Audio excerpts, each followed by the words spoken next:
দেড় যুগ পর হয়তো দেশে ফিরছেন বিএনপির ভারপ্রাপ্ত চেয়ারম্যান তারেক রহমান। নভেম্বরের শেষ সপ্তাহে উমরা করতে সৌদি আরব যাচ্ছেন তিনি, আর সেখান থেকেই সরাসরি দেশে ফিরবেন, এমনটাই জানাচ্ছে দলীয় সূত্র।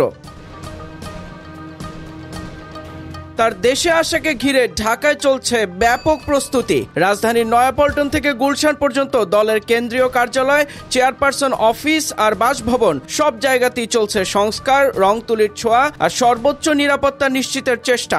জীবন অবাক না করলে কে করবে? 28% মিল্ক ফ্যাটের অবাক করার সাথে ফ্রেশ মিল্ক পাউডার। জীবন অবাক করুক প্রতিদিন। বিএনপি সূত্র বলছে, তারেক রহমানের দেশে ফেরাকে সামনে রেখে বুলেট প্রুফ গাড়ি কেনার অনুমতি পেয়েছে দলটি। এছাড়া রাষ্ট্রের লাইসেন্সের আবেদনও প্রক্রিয়াধীন।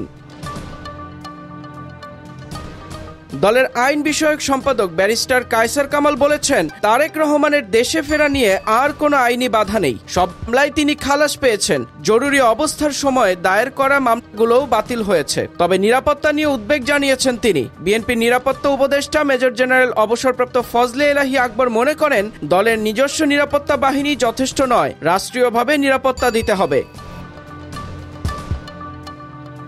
দলের নেতারা বলছেন, তৃণমূল থেকে কেন্দ্র পর্যন্ত সবাই প্রস্তুত দলীয় নেতার প্রত্যাবর্তনকে ঘিরে। যদিও সঠিক তারিখ এখনো জানা যায়নি, তবু একটা বিষয় এখনো নিশ্চিত, ওমরা শেষ করেই দেশে ফিরবেন তারেক রহমান। আর তার সেই ফেরা ঘিরেই উত্তেজনা, আশা আর আলোচনায় গরম পুরো রাজনৈতিক অঙ্গন।